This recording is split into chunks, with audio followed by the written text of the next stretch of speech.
Bonsoir, bonsoir, bonjour, c'est Congo News 24. Bande Konanga, comme toujours avant de commencer notre émission, nous disons merci à Dieu, nous disons merci à nos chers abonnés et téléspectateurs qui nous suivent partout dans le monde et en RDC. Bande Konanga, soyez les bienvenus. À la une, investiture de Kadima, réaction et débat live. Bokoyoka débat bandeko. Alors, ils ont mon émission et puis tokoyoka résultat à sondage. Un sondage pointé. Tu sais qui dit gagnant. Bandeko, ils ont mon émission alors, tous à la connecter, toko développons ensemble. Deuxième point bandeko nangai. Et yindeli FCC PPD. Boyoka oyo balobi si rentrée judiciaire. Bandeko prison ya makala ekotonda. Po eza somo bandeko nanga tambo koyoka o balobi a ba décision bazui na cour de cassation alors eza somo na ba situation ya immobilier oyoka ka spoliation bandeko eza somo alors tous à la connecter to développer ensemble. Troisième point bandeko nanga et yindele Rwanda FARDC vont saisir les mécanismes conjoint de vérification élargie. Bandeko, et un mécanisme conjoint de vérification des frontières. Ou et un CIGRL. Alors, le collaborateur qui fait des azo saisir bango. Rwanda yembango. Boko yoka oyo Rwanda balobi Kigali eza ya koningana. Alors, toko développons ensemble. Alors, bandeko nanga, on va commencer cette émission avec l'investiture de Kadima, réaction et débat live Bokoyoka bandeko Oezo Lobama. Un sondage déjà pointé bandeko. Alors, bandeko natango yosozo sona moninga en ligne, Facebook, Instagram, partout place aux réseaux sociaux. Yebsa bandeko émission na biso bandi. Et comme biso nyoto y ensemble, top yindi ça. Poésie yindi déjà. Alors, avançons. On va parler d'abord na débat Oezo Salam. Et puis, bah, réaction y a ba Congolais. Sans totale réaction à Liboso. Bandeko, l'avenir. Rien n'empêche l'investiture du bureau de Denis Kadima. L'avenir publie la réaction du Crispé Kabasele Chimanga, Babanya Kumbudi, président national de l'Union des démocrates socialiste et coordonnateur national du regroupement politique tchikédiste à l'entérinement du nouveau bureau de la commission électorale indépendante. Bandeko, l'avenir balobi boy et lokomo tezo pekisa entérinement ya Kadima. Makamunyon se zapolele to yokabo bazolo bati. Comme l'Assemblée en tant qu'arbitre, a sifflé la fin de ce match, le arbitre a Betty Piololo fait un match ici, alors, et comme étant Massoulé Banda, nous avons tous l'obligation patriotique et morale de préparer les échéances électorales de 2023 dans la paix et la sérénité, de sortir notre pays du sous-développement imputable à notre classe politique, toute tendance confondue. Bande comme message yo ya l'avenir na Kinshasa ba journaux à kin et komi pe lobby et komi tafatia mema bisu tokende na makambo asika mboka oyo elongwa na sous-développement tokobima. Pour lui, le nouveau président de la CENI doit s'estimer heureux parce qu'un débat démocratique transparent et contradictoire a précédé son entérinement par l'Assemblée nationale. Mais quand il me fait se sentir heureux, que tant aux côtes déjà, et le cabier balinga angote, makele les bandits et tout ça, alors on a clairement que makama kitoko ça, yangwana banguna Congo babandi kotele. Entérinement des membres de la CENI. Pour Jean-Baudouin Mayo, l'Assemblée nationale n'a pas fait le forcing, mais plutôt elle s'est assumée. Forcing est anti. Mbosso à le travail, mais plutôt l'Assemblée nationale s'est assumée. Forcing te bandeko nanga. Donc makambo eza propre. Ekoleka pena kitoko. Mais kota 5 ans. Baza na problème chéri. Bandeko lero soke bakote kuno oleka o ko ana 5 ans. Ngoleka wana leka no malembe baza na kolera mabe. Kop na bango ekuvi. Donc kope na l'église catholique et l'église protestante kope ekuvi. Bamoni pena ke mais abiso kope sili. Ce qui vous sied va contrat, bon, voilà. Match wana bino ka bo comprendre. Parce que so to ka ba réaction ba déclaration ba négociation. Déclaration monsieur pour Mayu. Il ne faut pas comparer Malonda à Kadima. Car l'un fait partie de l'équipe qui a organisé les élections en 2018 et les gens ont des jugements sur son travail. Et l'autre vient d'arriver. N'a posé aucun acte. Beaucoup yoka na débat. Et te batika Kadima libre. Asala Moussa. Bandeko, eza son émission. Balui beaucoup comparé Kadima na Malonda ti. Pas tous yoka PRD, FCC, tout ça bazolo makambuya. Kadima Malonda. Non. Ronsard Malonda était dans l'équipe en 2018. Il a déjà échoué. Et maintenant, Kadima, a yena moupe pasika. A tambola na l'élection nyonso na mokili. C'est quoi, yel biso moupe pasika. Bon, to rate moupe poana, boniko. Botika Kadima pesa biso vrai moupe. Alors, bande konanga toyo kasiko Paul Chilumbu, député national élu de la Tchangou, dans la ville de Kinshasa, il est porte-parole de l'IDPS, parti politique, membre de l'Union Sacrée. Bongo, to continue l'émission parce que ça chauffe dans cette émission. Paul Chilumbu, vous êtes député national élu de la Tchangou dans la ville de Kinshasa. Vous êtes porte-parole de l'UDPS, parti politique, membre de l'Union Sacrée de la Nation. 12 membres sur 15 qui doivent composer le bureau de la CENI ont été entérinés samedi par l'Assemblée nationale. Une procédure vivement protestée, notamment par le RCC et le parti politique Ensemble pour la République, qui est d'ailleurs membre de l'Union Sacrée. Quelle lecture vous faites de cet entérinement? D'abord, encore une fois, madame, merci beaucoup pour votre invitation. Je profite de cette occasion pour saluer mes deux collègues députés nationaux qui sont madame Geneviève Magossi et l'honorable Dieudonné Bouléné-Singé. Ceci étant dit, mais je pense que madame, à un moment, il fallait que la République avance. Je crois que nous n'avons pas voulu répéter les mauvaises expériences que nous avons vécues avec le régime passé du président Joseph Kabila, où chaque fois qu'on atteignait la date limite pour la convocation des élections, il y avait toujours des problèmes, des glissements qui se posaient. Et je crois que le jour de samedi, les députés nationaux et leur bureau étaient face à leurs responsabilités. Et je pense que c'est en toute responsabilité qu'ils ont pu justement entériner l'équipe des membres de la CENI. Et je pense que nos collègues ou les groupes qui n'ont pas encore envoyé leurs candidats, ils pourront le faire très bientôt. Paul Chilumbu, vous avez suivi les différentes réactions après cet entérinement. La Mouka parle par exemple des mêmes pratiques de débauchage et du clientélisme qu'on a dénoncé du temps de Joseph Kabila, ce qui met en mal l'indépendance même de la CENI, conformément au chapitre 5 de la Constitution.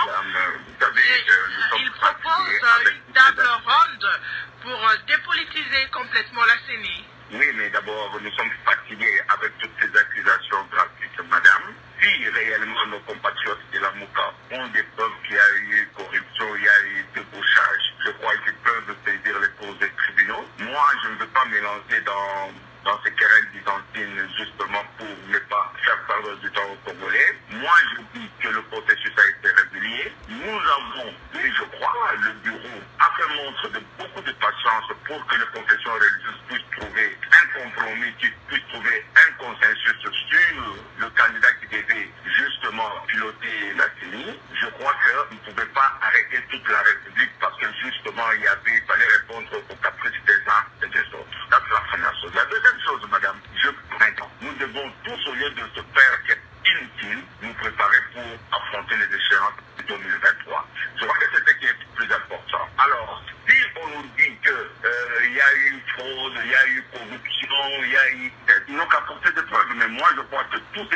à la régulière. Et je crois qu'aujourd'hui, les membres de la CENI ont été entérinés au niveau de l'Assemblée nationale. Le président de la République, je crois, d'ici là va prendre l'ordonnance justement les instituants. Et je crois que le train de l'élection est en marche. Vous dites qu'ils ont apporté des preuves pour prouver qu'il y a eu fraude et au cas où ces preuves confirmées qu'il y a eu clientélisme ou il y a eu irrégularité dans la désignation de ces membres de la CENI, est-ce que vous allez accepter de reprendre le processus? Madame, je dis ceci. Les confessions religieuses sont régies plutôt par une charte. Et c'est là où il y a le péché originel, madame. Du moment où la charte de confession religieuse dit clairement qu'en cas de consensus, par manque de consensus, il faut que les confessions religieuses puissent désigner par élection le président de la CENI, je crois que ce débat est clos. Ce débat est clos. Alors, soit ils veulent à tout prix que le président de la CENI soit membre du FCC ou de la MOUCA, ou qu'ils prennent M. Lapin-Chaud et qu'ils ne le placent pas. Moi, je crois que c'est un débat inutile.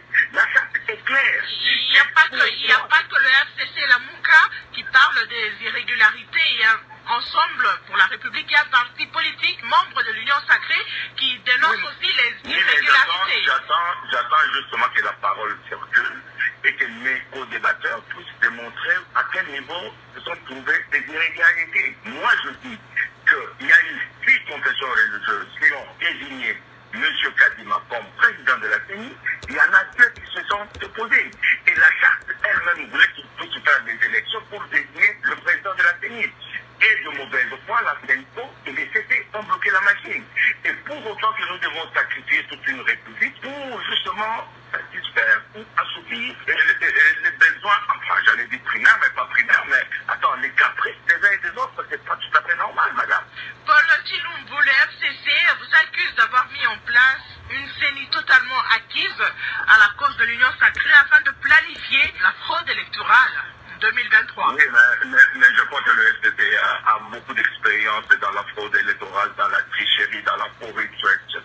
Je tiens aussi à souligner ici que, madame, ce n'est pas le président de la CENI qui organise seul les élections. Il y a toute une administration électorale au niveau de la CENI. Il y a le secrétariat exécutif d'ailleurs qui est comme l'exécutif, qui est comme le moteur même de la CENI. Il y a une plénière au niveau de la CENI. Donc, c'est être vraiment pour réducteur de réduire la question de la CENI à une seule personne, à la personne de Kadima. Moi, je crois que c'est une perte de temps. Si le FCC a des preuves que nous avons corrompu, que nous avons triché, que nous avons... Mais ils n'ont qu'à porter ces preuves. Sinon, tout ça, c'est du refoulement inutile, madame. Paul Tshilombo, avant de passer la parole à Geneviève Ilagossi, il y a cet auditeur qui vous pose à vous cette question. Il dit ceci, il nous appelle depuis l'ICASI, il s'appelle Paula. Il dit cet entérinement intervient 15 mois après celui de Ronsard Malonda qui avait suscité les mêmes protestations et avait été rejeté par le chef de l'État. Pourquoi cette fois-ci, Kadima devrait être retenu? Oui, mais d'abord, il faut souligner que le processus qui avait concouru à la désignation de Ronsard Malonda n'est pas le même. Avant, il n'y avait pas une loi électorale, maintenant il y a une loi électorale. De deux, je crois que nous, députés, nous avons eu l'accord de la Cour constitutionnelle pour que les membres de la CENI puissent être entérinés au niveau du Parlement. Troisièmement, vous savez, M. Lapin-Chaud lui-même était venu s'excuser pour la forfaiture qui a eu lieu lors de la désignation de Malonda. Vous savez que lors de la désignation de Malonda, il y a eu 3 candidats qui étaient éliminés de la course par le simple fait qu'ils étaient de la même tribune que le président de la République. Donc, je crois que ce processus qui a concouru à la désignation de M. Kadima a été le plus transparent possible et je pense qu'il n'y a pas de comparaison.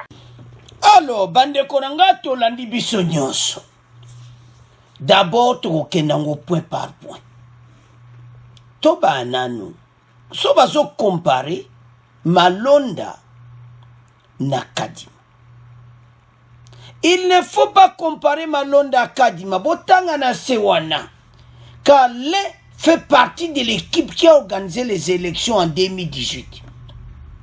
Et les gens ont des jugements sur son travail. Et l'autre vient d'arriver, n'a posé aucun acte. comment vous comparez Malonda comme Malonda na Kadima? Et c'est impossible. Il y a un monde que Kadima que vous allez investir facilement. Il n'y a même pas à comparer les cas. Malonda azalaki na groupe il y a 2018. Alors, bazo mona ke muta 2018. Aya lisusu me eloko nini ye akosala. Alors, bazo mona te. C'est ça le problème. Alors, bandeko soko taliko ozomona clairement que situation ezali awa o balubaka keza mobulu. Donc, bako comparer bangote. O nyonso balinga bazongisa makambo nyonso sima. Bazotia influence mon boye. Ndenge FCC bazotia que voilà ba investir te non. Tout est clair. Porte ça pour les ba investir Kadima. Donc oyo nyonso wana congolais soko zolanda émission kolanda batu oyoti. Paul Chilumbu a expliqué encore très bien. Parce que ce que zalaki ba poste tonto comme à niveau yote. Mais le kola ba jiba poste bazaki na poste na ngote, yango to komi na niveau oyo. Alors eza soni. Bandeko Église catholique et protestante maye les sili. Tolandi congolais wana. Batu ba komo zela élection. Batu balingi sous ba gauche à droite te bota musaka ba soto kende wapi ou à gauche. Ba congolais bazana posa élection. Comparaison o ba on batia comparer Kadima et Ronsard Malonda, ça n'a rien qu'à comparer Bahoumi Baleti. Yawande kona bolandi alobiki to tika Kadima sala. Bon to jije na musala wa kosala. Bande konanga match esili. Comme dit l'avenir. Comme l'Assemblée nationale en tant qu'arbitre a sifflé la fin du match. Donc c'est ça. Donc match betami déjà. Donc ba kokili sukolo ba oteo bueno. Basé sur la place te yakobatama. Parce que il y a ça le colas arbitre. Alors, bandeko. To landi bisonyo soko tali bien. Citation oyo bandeko. Bato yo balinga ki soko ezalaki posta gâteau. Tokabola soki gâteau na yibite.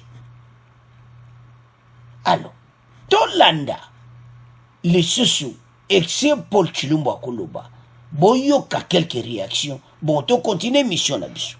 Problème de partage de pouvoir. En fait, ils n'ont pas eu ce qu'ils voulaient, donc le processus est irrégulier. Donc, s'ils avaient eu le poste qu'ils voulaient, ça veut dire que toutes les irrégularités allaient se transformer en régularité. C'est absurde, Kamani Sarkozy. Et vous comprenez que ici, il est en train d'amener le débat interne de l'Union sacrée, alors qu'ici, on est en train de parler du processus électoral. Lorsque ensemble du chairman Moïse Katumbi a relevé ses propres alliés lors de la formation du gouvernement, est-ce que ça c'est un problème qui nous concerne, qui concerne la République? Gérer des problèmes ensemble au sein de votre formation politique, ça n'intéresse pas les Congolais. Et lorsque vous prétendez qu'on est à l'écart de 75% des catholiques, non, mais c'est ne pas confondre un Solé avec les catholiques. Moi, je suis catholique, mais je ne suis pas partisan des Solé. Je ne soutiens pas encore moins le cardinal Ambongo ce qu'il est en train de faire. Donc il ne faut pas amener ce genre de confusion pour justement essayer d'opposer les chrétiens catholiques. Tous les chrétiens catholiques ne soutiennent pas.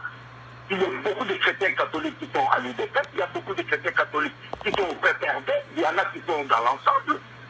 Donc il ne faut pas faire ce genre de mélange pour justement apporter la confusion. Donc Solé, Abel Solé ou le cardinal Ambongo, c'est pas ça là, l'Église catholique. Des indications pour que nos collègues participent à la commission paritaire. Ils ont décliné l'offre.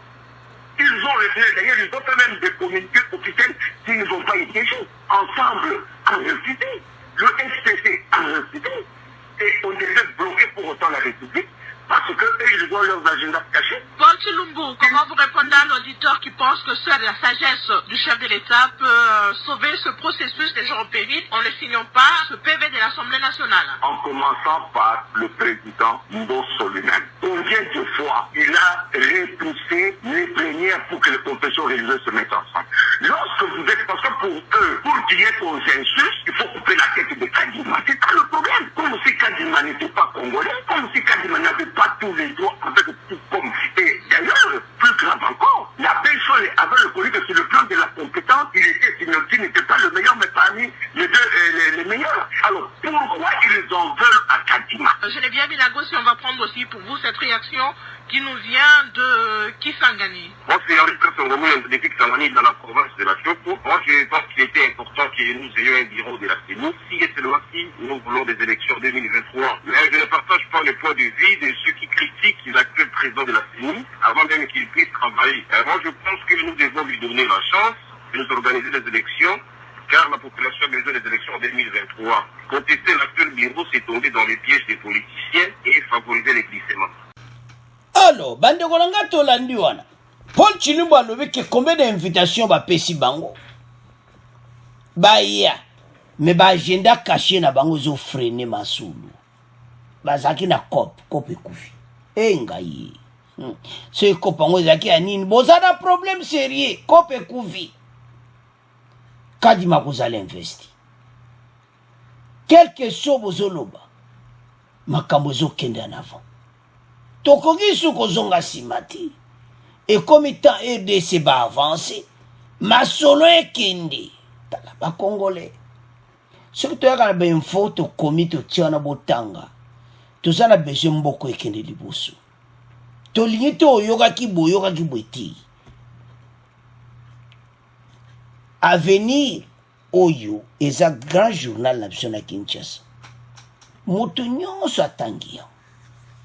Que rien n'empêche l'investiture du bureau de Denis Kadima. Donc, il y a comment ça peut empêcher l'investiture. Ma communion, c'est clair. Soto zota la bandeko Oyo. Donc, aux hommes, on a clairement que ba agenda na bango. Donc, mawatru. Ba match na bango nyoso ba kope kufi. Et kufa. Parce que bango balinga kika ba l'exalaire après tout il y a autour de la table. Mbala mo ba mona ka mboso surprendre bango. Makamango sanini match et siffler beta raté et beti. Kadima entérimé. Ce qu'on va comme un problème. Tout le monde en parle. Enterrement des membres de la CENI pour Jean Baudouin Bayo, l'Assemblée nationale n'a pas fait de forcing. Donc, forcing à mon côté. Makamunyon so ezalaki propre. Problème tozana ngoyo tozobunda nango pour le moment. Ezake bato yo bazaki na plan mo plan na bango siko ekufi bazo mona nzela sho okinditi. Ba Congolais bolamuka. Et comme tant biso yosto telema. O ezamboka na biso. Bato yo balingaki makamwe comme autour de la table. Alors félicitations à 6 confessions religieuses ba telema ka na position wana. Yango zo monake e yindeli bango mayele sili bazo mwana shelo kwa kusalati. Bandeko ezaki facilité. Il fallait qu'il y ait la bombe. Ce qu'on a la rigueur, où l'église catholique basali, mais tout féliciter Dodo Kamba, n'équipe ne mobimba. Parce que bango bazuito ozonga simati. Parce que bazo lexa, bakong, bolani ne quoi na. Biso bakongole bakuna posa élection. Et je suis tâté ozonga boy non. Bakongole bazana posa élection salama. Yango bozomona ke tangu kaka ba investiture ko salama bande obondi malikamo na zulu boko mona ba congolais na nzela esengo la joie. Parce que vous avez besoin d'élection crédible. Et les cas. Puis, ça, tout le monde a une question dans le sondage. Un sondage pointe Tshisekedi Kanya devant Fayulu Bemba et Katumbi. Si les élections se tenaient cette année. Donc, si les élections se tenaient à nous, Fatia Kolika. Bisoba tout le biti. Dans un sondage national publié en ce mois d'octobre 2021, le Bureau d'études de recherche consulting international, Bercy, et le groupe d'études sur le Congo présentent le président Félix Tshisekedi comme l'homme politique le plus populaire en ce moment. Pour le moment, le plus populaire, c'est Fachi. Yangotina Tozolobaki, présidence à Seni Moutekobi Misaye, président de la République. Et ça va Congolais. Et là, Tozo sepe la Seni et Salmi pour ezaki freinage, ezaki blocage, oyo basango balingaki ba yela biso. Ba Congolais ba kwa kolinga yangote. Ba kwa kolinga te tozonga sima na makambo. Il fallait toke boso. Bandeko, soko tali plan na bango zo mon agenda mo caché. Pourquoi? Bango ba yebi que élection ezoya. Fatia Koleka. Alors, le cola Fatia Koleka. Il faut tout tiens tu as freiner Fatia Lekati. Match wanyo c'est ça qui bien préparé. Mais Dieu est bon. Nzamba Fachi. Makambo nyo se bimisiko polili. Tolandime Paul Chilombo. Il était clair à lobby que Bango Basango ban félicita Kuduke Kadima ayebi nyonso. Mais après Mikoba Ekoloba que voilà l'éthique et tout ça. Paul Chilombo a le puissance de ça catholique. Ba catholique musu bazana IDPS peut perdre baza partout. Et ça c'est l'église catholique et ça kabenchole na ba mosusu. Non. Bandeko position catholique ba memi ba métier ba monde na problème pourquoi? Parce que au sein de l'église catholique, il y a des fidèles au bazo mona que non. Ah ba benchole bazanere. Ah te wanati. Et surtout soki passe makamongo ko salama. Tango makamu nyonso mboke bongi. Na ebita. Soka benchole, azana problème aux sous président ya 5 ans. Secrétaire général, je m'excuse, il y a 5 ans parce que ba catholique ba sépélité et belé na oyaloubi. Parce que la catholique est catholique, c'est une grande église. Tant que vous avez une décision, vous avez une fidèle, vous avez une landa. Vous avez une tala. Vous avez une wanati. Ah, boyete, vous avez un présent boyat. Donc, déjà qui est au côté. Alors, les Congolais étaient pour le moment l'homme le plus populaire est Félix Tshisekedi. Bissoti. Yangwatu Tchelibino Boutang. Octobre 2021. Bandeko situation où il y a signé zaki blocage pour makamui ke libosote. Alors, l'agenda caché, Paul Chilombo parle bien. Agenda caché né. Yangonde mutuelinga ki obebi sa makambo nyonso. Ya otoyeb sa ndeko Congolais place aux téléma. Téléma o zamboka na biso. To soutenir Moussala Oyo. Boko mona EDC ko changer. Totalement. Pour justice. Toujours na point na bandeko. Pour ça somme en émission. Donc justice donc eza ko yinda donc ya osangana di. Rentrée judiciaire à cour de cassation. Mais toujours na point. Alors, tout résumé point Oyo. Investiture ya Kadima et Salama. Donc comparaison, auto-comparer Karon Malonda et Kadima, donc exactement à rapporter. Malonda va Congolais balinga qui était pas ça, c'est une équipe en 2018. Kadima a participé à l'autre, ça c'est première fois. Batike chance, ne bandeko ba intervenir dans l'émission balobi. Alors, tout qui premier point, tout comment qu'il y a deuxième point. Alors, bande konangato komi na deuxième point na biso. E yindeli FCC PPRD boyoka oba lobi si rentrée judiciaire. Ya cour de cassation. Bande ko makambo ba décider ngai. Bande ko ba bebi na ba. Bato nyoso ba yiba kambonga leta ba komi na problème seri. Bande ko tambo ko yoka awo. Po eza som. Soko bolandaki na RTNC. Bande ko abolanda ngo en détail. Parce que on va nous marquer si yindi va décider, va décision quoi. La Cour de cassation de la République démocratique du Congo a effectué sa rentrée judiciaire 2021-2022. C'est lundi 18 octobre. La cérémonie a eu lieu en présence du président Félix Tshisekedi. État de droit. Ma bébé n'a ministre de la Justice, président de la République. Bandeko, la rigueur. Tambo yo kama kaomba tango lwa o. Babanika nango. Boba bada nango te. Maka bato bazana problème sérieux.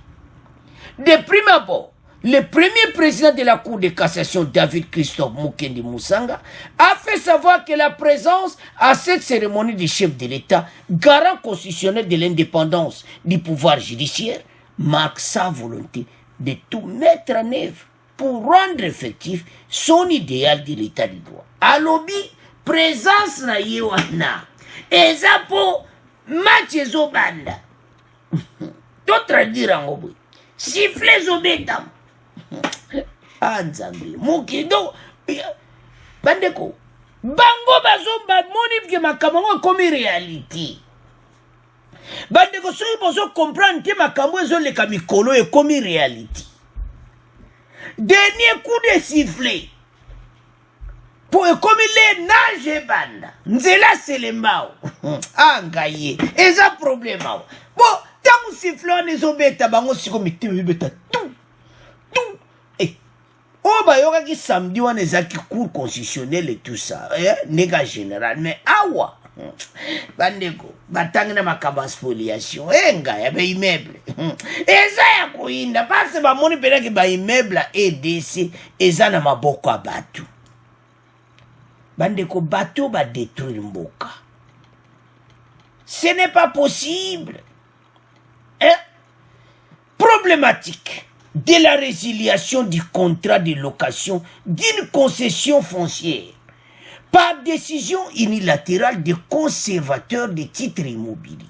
Tel est le sujet abordé par le premier président de la Cour de cassation. Ngayi. Bato bazala problème. Tala.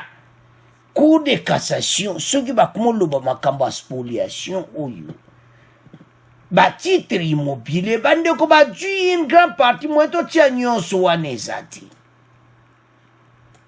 Par ces situations, la spoliation est l'équi.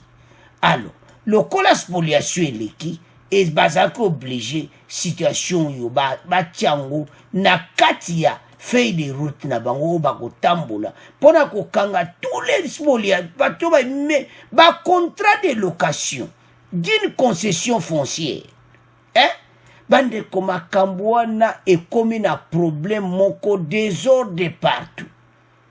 Donc bango ba tika peno balobaka poto na affaire foncière. Ba contrat moko mystique. Donc c'est-à-dire les contrats à leur faveur. Nandenga mabete. Donc ba contrat na faveur na bango. C'est ça. Alors eze sous temps wanati. Alors ba comme un problème sérieux. Parce que likambo soke lobamina ba kaneti oyo tango lobamina rentrée judiciaire, c'est-à-dire eza moko ba dossier oyo ba ko traiter yango urgemment. Alors bango ba comme na problème. Les conservateurs ba titre immobilier bandeko mawatro batu spoliation na ndenga kusakana na uti. Ba contrat de location de concession foncière donc mawatro oka terrain na bazoteka en désordre bino bato bosala makambo wana bozokende prison. Bandeko ba décision soit kosaka nango te. Parce bamoni ke trop c'est tout. Alors, sans plus tarder, toyoka ndenge elekaki bon to continuer mission na biso. David a planché sur la problématique de la résiliation du contrat de location d'une concession foncière par décision unilatérale du conservateur des titres immobiliers. Toute personne aspire à l'acquisition d'une concession foncière auprès de l'État, propriétaire du sol, pour l'exploiter suivant la destination convenue.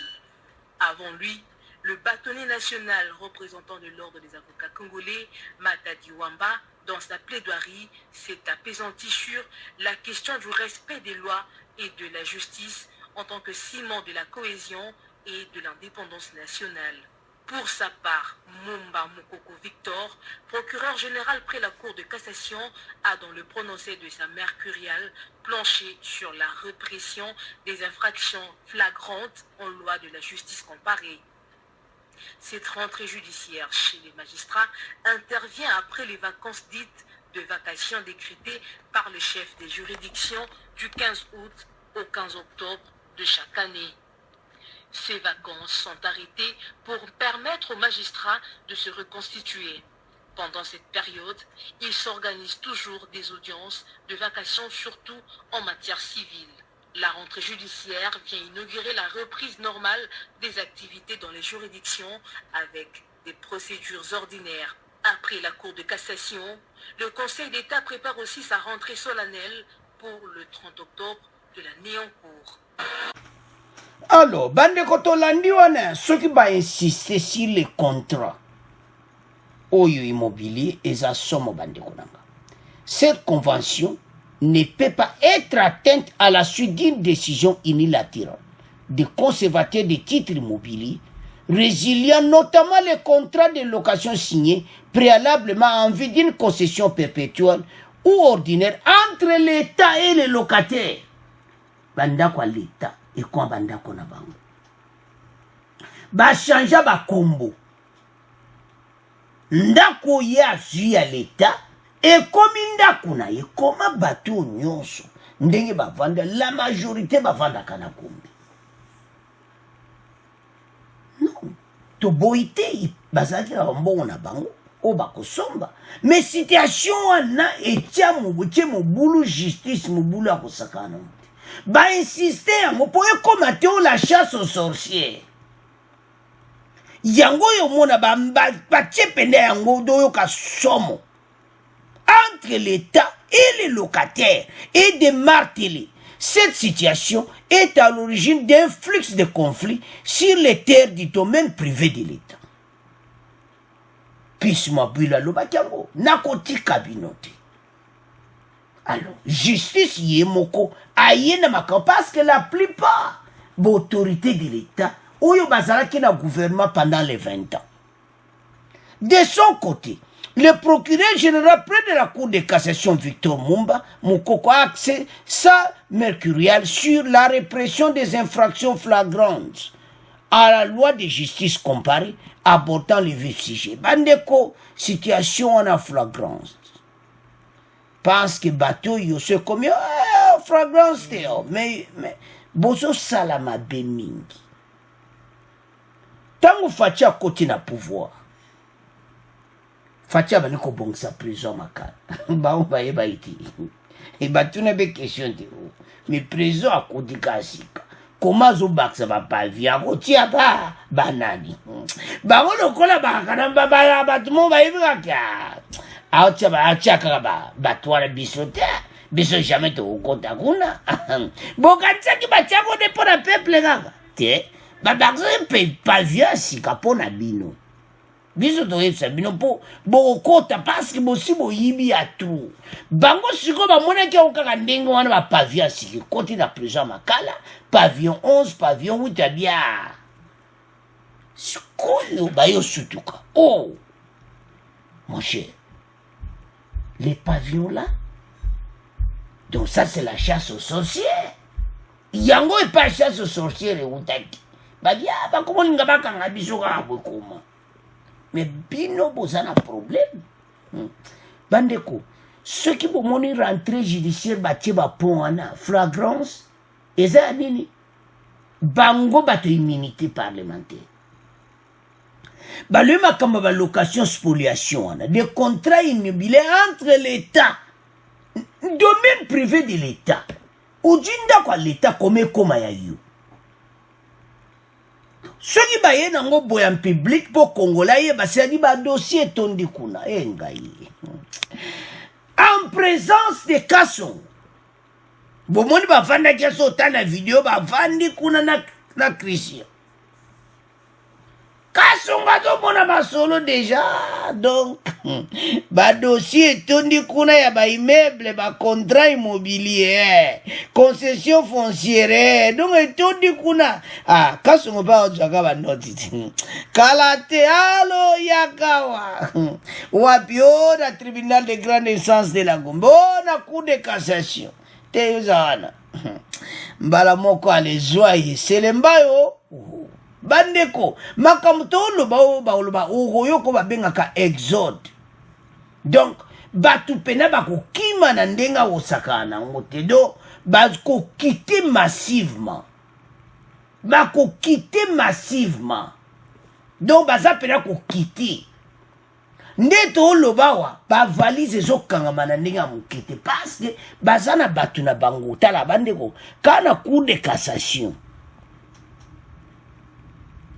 yango fo batala bango malamba musu bazana kati wana ba magistrat mususu batala bango bien soko origine pepe de batala e bien po comment bango bayeba déjà que dossier nange ezambala mo mwisa ya sasa akati nzelaki comment ba musu ba mwana mususu ti ne ba vandi ya musu to mona bango mususu te mais tu eba qui était mais ça sénateur mais ça te azaki ministre boy na lera Kabila mais comment qui sénateur mais ça te na sena ba place ezokoma vide po makambo esi ndongo ekomi ntango muta kaka valise na ye faci akosala grande rentrée judiciaire boye moko prison. C'est clair et comment mieux. De prime abord, le premier président de la Cour de cassation, Bandeko, David Kesomukendi, a fait savoir que la présence à cette cérémonie du chef de l'État, garant constitutionnel de l'indépendance du pouvoir judiciaire, marque sa volonté de tout mettre en œuvre pour rendre effectif son idéal de l'État de droit. Tango ekobiti. Bandeko fatia côté pouvoir, côté FCC cash. Donc ça ne marchait même pas. Fatia ye pena sikoko zwa. Makamne propre autorité, ça ba négociation ba FCC cash. Moussala sikozo banda. Tant ki salume banda, bato tout bazana ba dossier, ba komi ko lenga.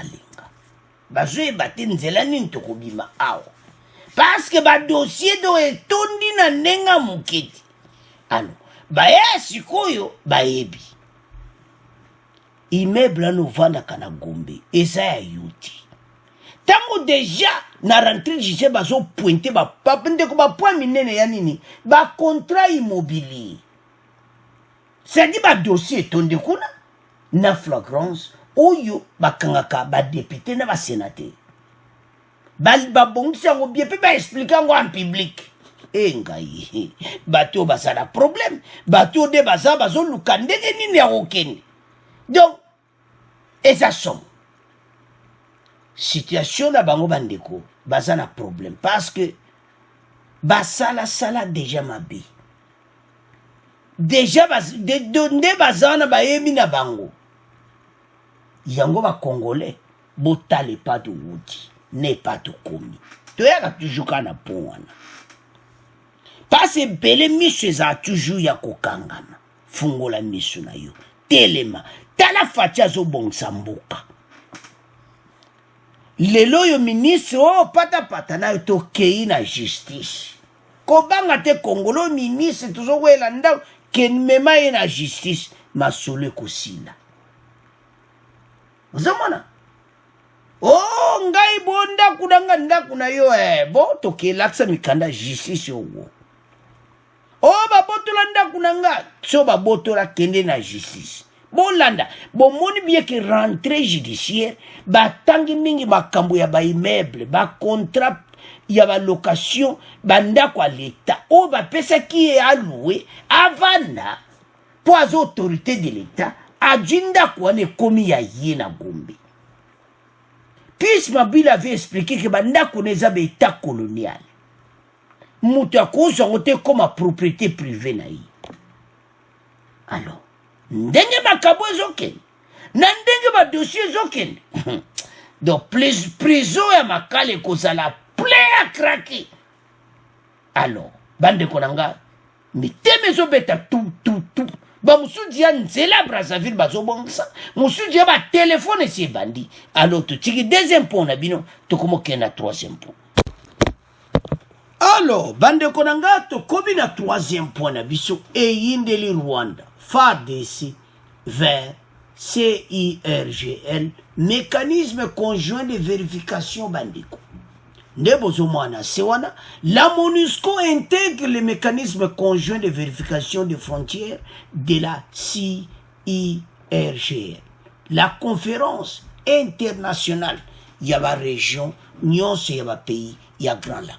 Donc bandeko, tant conférence internationale déjà, et Salamaki, pour tracer ma kambo. C'est-à-dire, problème nyonso kokoya awa, bandeko. Et ce qui est directement, vous comprendre que MONUSCO a sa place pour la vérification. Et ça, le niveau Grand Lac. Mais, et qu'on y ait de la monnaie mabe, qui passe ça, ni moins international. Donc, et ça, mon boulot pour la banque. Alors, Mbalamoko, côté Rwanda, réaction. Mais tout le monde a une réaction, il y a FARDC. Les FARDC vont saisir les mécanismes conjoints de vérification élargis après l'entrée frauduleuse de l'armée rwandaise. FARDC a saisi le mécanisme wana. Pour bomona ke makambo examiner. La MONUSCO intègre les mécanismes conjoints de vérification des frontières élargies à d'autres pays de la conférence internationale, des pays de la région des Grands Lacs. Makambwana et Salamaka bandeko. Tout est ça donc. Ne bazana place à Kokimati. Parce qu'il y a un témoin, Oyaza MONUSCO. Alors, na niveau Grand Lac Sikoyo, bako talayan. Bango bako zala déjà na problème. Parce que problème wana eza lokola invasion. Tant que les gens sont solo, mais na niveau même, il y a sécurité internationale et tout ça, Rwanda comme un problème sérieux. Parce que le continent sol est un bon cannabis. Donc, au traitant, on est invasion. Beaucoup comment? La frontière est claire. Rwanda a commis un problème. Bande comme Kamoto yoga qui encore abouillé. Mais na niveau est commis très très sérieux. Alors, pour le moment, FARDC ba ekoloba na micro. Tango ba lobi na micro, cela veut dire que déjà à niveau likolo. Fachi au courant, yama solo ya vérification. Donc déjà, ils ont annoncé. Donc Rwanda a commis un problème sérieux.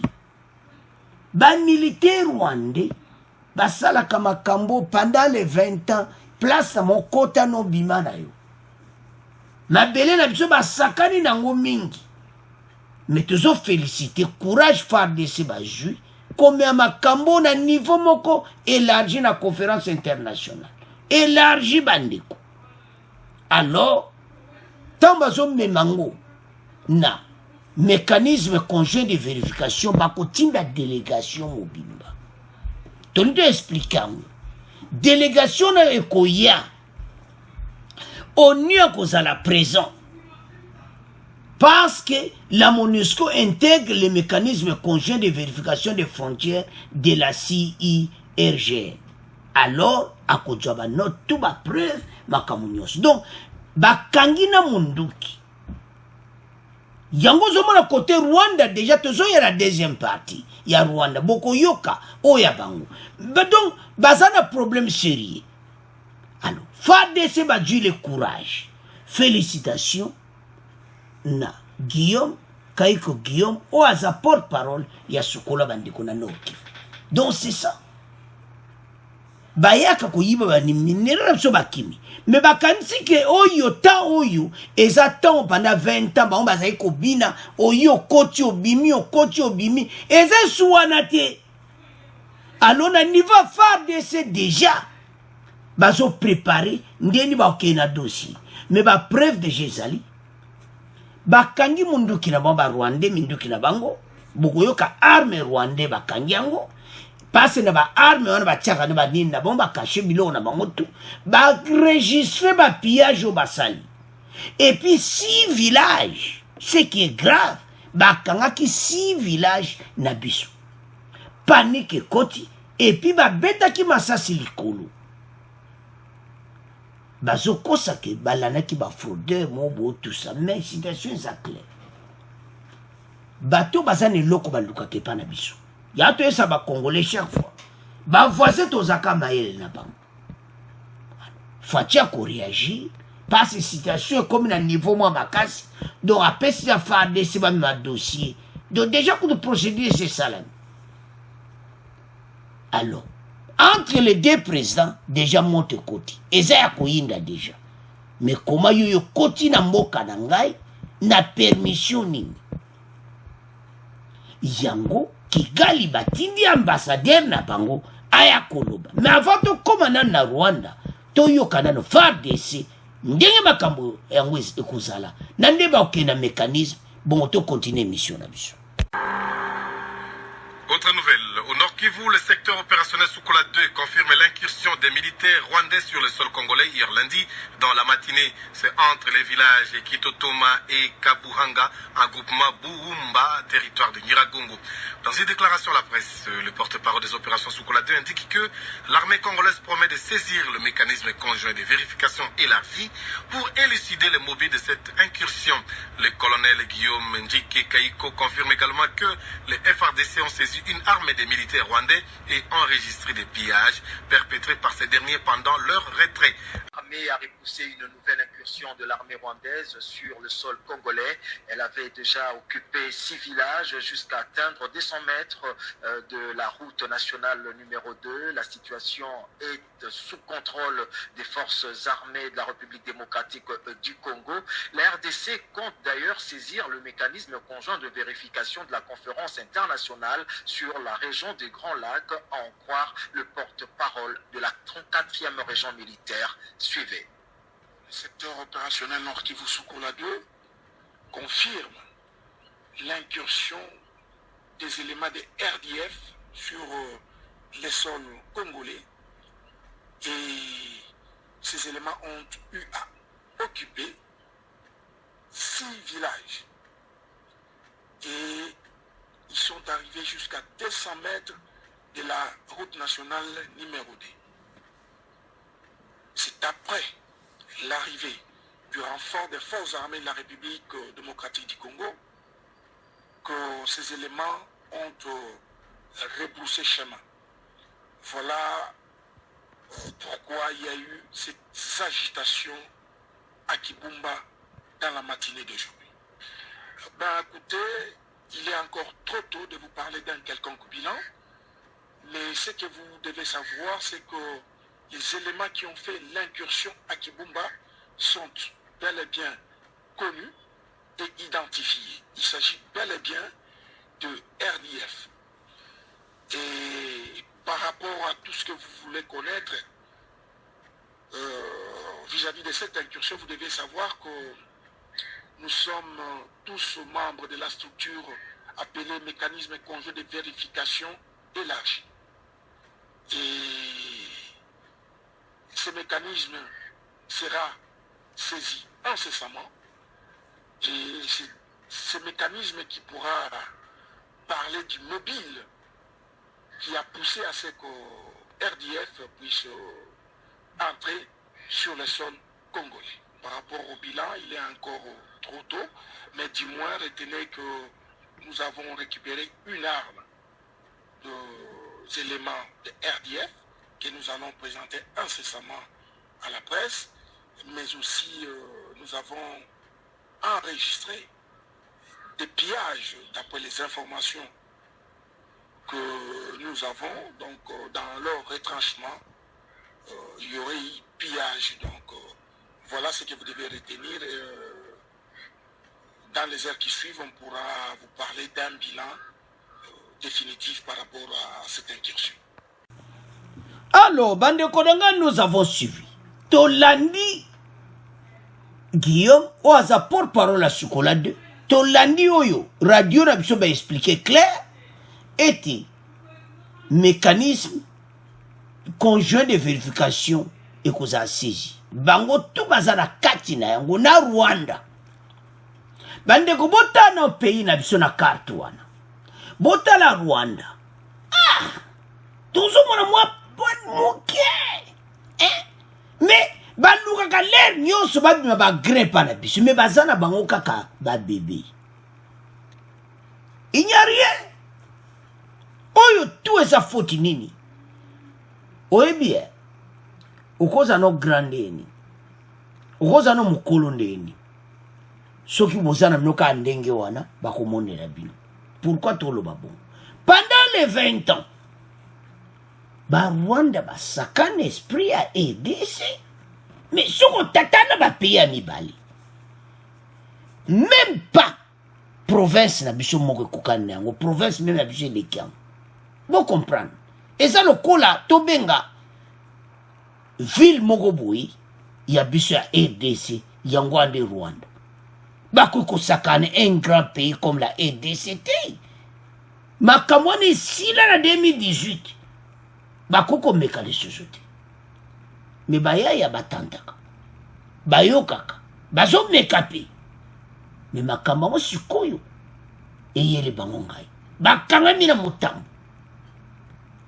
Ya mécanisme conjoint de vérification bandiko de frontières. Si on kolo bakangami na mutambo wana, bakomi na problème sérieux. La MONUSCO intègre les mécanismes conjoints de vérification des frontières ya sillage. Alors, FARDC balobi clairement que bazo préparé tout, makambo nyonso clairement parce bazana ba preuve. Ils ont occupé 6 villages. Ils ont fait des pillages. Donc, au moment biloko wana, déjà, ezamawatu. Alors, côté qui galimité me bani kobeta tout, en tant que sala kango. O ezaki lera, o mon lera 20 ans. Ah, nzambe. Bandi koto wuta ki boumbu. Ba Congolais toye bango ki to wuti na pasi. Ce bozo mo ne pa wapi fatia zibiso ne pa memi biso. So bo fungoli miso te botika kolala, botelema. Ba fasende baza maele na bango esili. Bango ba kanisa ki fachi soko akoti akoya ba revanche makambo sala pendant 20 ans tokozana bino mabe to bana ko sala bino mabe tout ça. Fatia kene na bango na diplomatie. Fatia kene na bango bon voisinage. Tozala malamu na ba voisin. Ozomona sikoyo bango moko lokola ba mesana mabe na bango ba bi voisin mpe aye na bon voisinage to mekai siko talo bazui makambo zo kende kuna ba yebi ke bango mo ba kambi ndinga za Kigali eza bouger ba yebi ke situation tozana ngwe komisomo siko lo ni salami boyoka sikoto kene pa bango moko toyoka déclaration oyo Kagame apesi à travers Vincent Karil. Avant maintenant ya na tuti. L'ambassadeur du Rwanda en République démocratique du Congo, Vincent Karega, a apporté sa version des faits au sujet de l'incursion de l'armée rwandaise dans les territoires congolais, tel qu'a annoncé par l'armée congolaise. D'après les diplomates rwandais, il n'y a eu aucune incursion des éléments du plutôt du Rwanda Defense Force sur le territoire congolais. Ozoka, porte-parole la Fadeza Benga, ADF, Rwanda Defense Force, sur le territoire congolais. Vincent Karega évoque plutôt un fait très mineur autour d'une poursuite de fraudeurs. Le reste indique que c'est des bases d'une tension montée de toutes pièces. Ah! Regarde le message Kagame a tenu ça que c'est un montage. Pour bâtir un problème. Montage, ah! Bokangisi village. Montage. Bokotipe. Yango mona tuté wana. Rien éclairé. Mais c'est boisé car il n'y a pas d'ombre. Les mensonges d'incursion, occupation, pillage, en un clin d'œil, seront vite estompés, faute de preuves. L'effet est mineur autour des poursuites de fraudeurs. Le reste, c'est du base d'une tension montée de toutes pièces. Alors, Toyoka extrait Oyo. Bon, to continue mission na biso. Première réaction officielle autour de cette affaire vient de l'ambassadeur du Rwanda en RDC. Dans un tweet, Vincent Karega écrit, je le cite, « Rien à éclairer car il n'y a pas d'ombre. Les mensonges d'incursion, d'occupation et pillage, en un clin d'œil, seront vite estompés, faute de preuves. Le fait est très mineur autour de la poursuite des fraudeurs. Le reste, c'est du buzz, d'une tension montée de toutes pièces. » Fin des citations.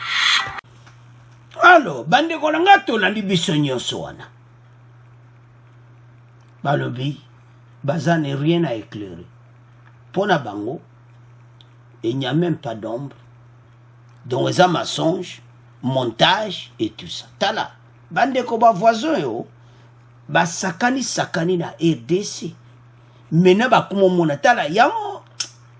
Fachi, aebi, comment? Ndenge nini azo mema mboka na biso. Waza makambo to atake bino te. Eko makambo epenza batia bato penana ba coincer pena bango. Soki ba voisin basali erreur mokonzi na bango ba kokoma na problème sur lui. Bazo traiter na muntu yo akenaka makambo calme propre. Fatia alingi brutalité. Alingi brutalité. Aza président de la République Oyo. Alinga makamna sa EDC.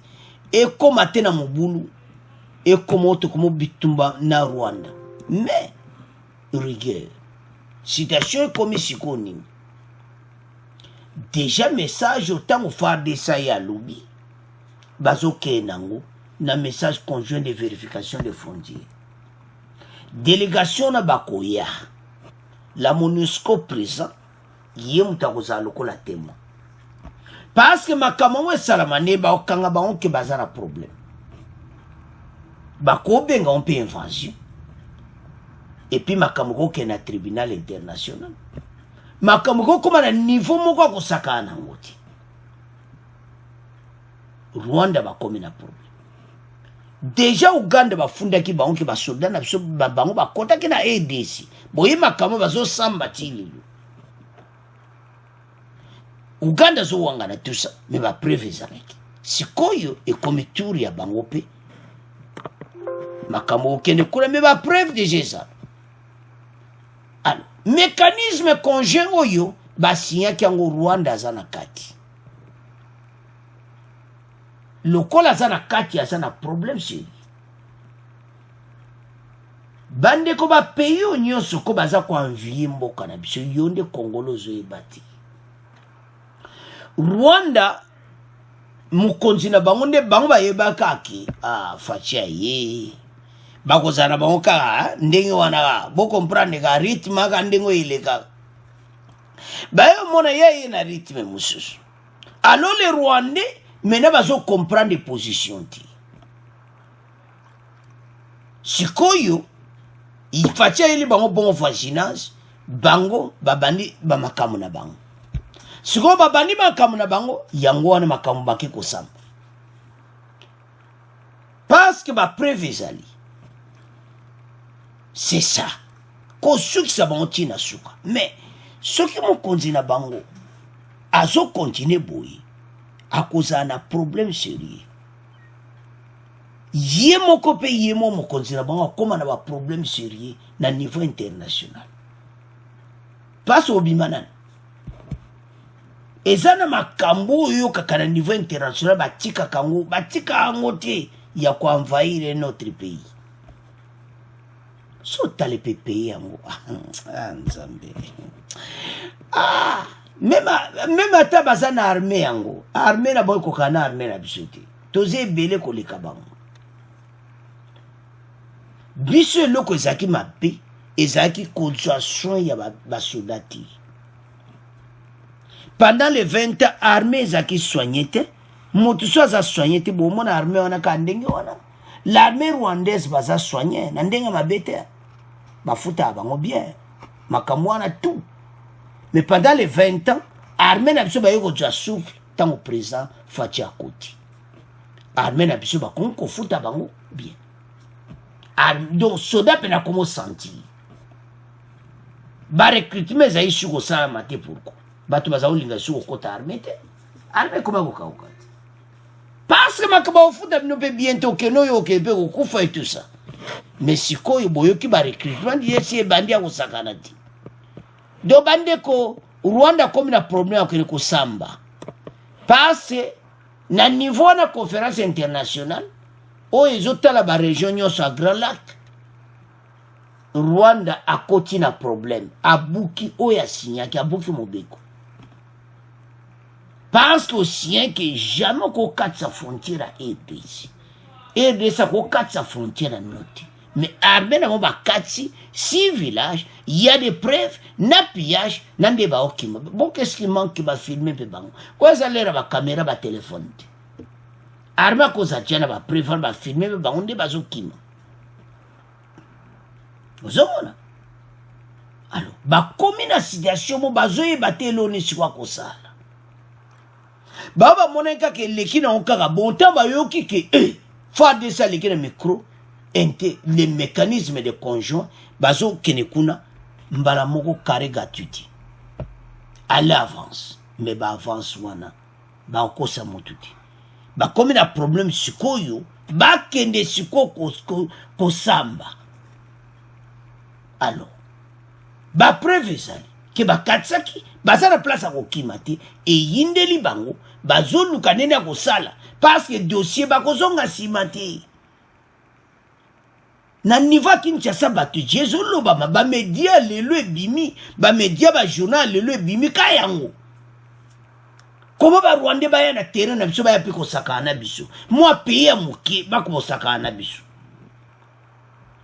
aloki bango baza ebele na kati ya mboka na biso biso okendaka kuna te biso okende kosala zomwa te bango nde balingaka epa na biso baza na baprofit me makambo na bango ekoma na suka nde omona apele mosu grand cop elekaki baminere mpe kobima na lere wana bakosi kaka incursion bakoti mpe babeni baplan babeni basaki balekani nango nzela donc wana toobule malgré tomoni bapreuve te apo tozala kaka vérité na vérité toobuleka donc eza mystique baza capable mpe oyo kaka nde baya kobenda basaki na mwa baminere babendani nango bakena parce que makambo ndenge eza pour le moment bayebi que gouverneur militaire bakope na moi bani kokufa bandeko so boyoki makambo état de siège bato bazolinga ngo te complicité ezali bavoisin baza na kati ya masolo bazosepa na état de siège te présence armée ekomi makasi yango Faci continue biso na état de siège bamiyibi nyonso na bavoisin bakokangama alors makambo ekomi na maboko ya vérification tolandi biso nyonso wana alors bandeko na nga c'est à ce point tokomi clôturer mission na biso bo abonner massivement bo partager merci na bacommentaire na bino na émission au revoir à la prochaine.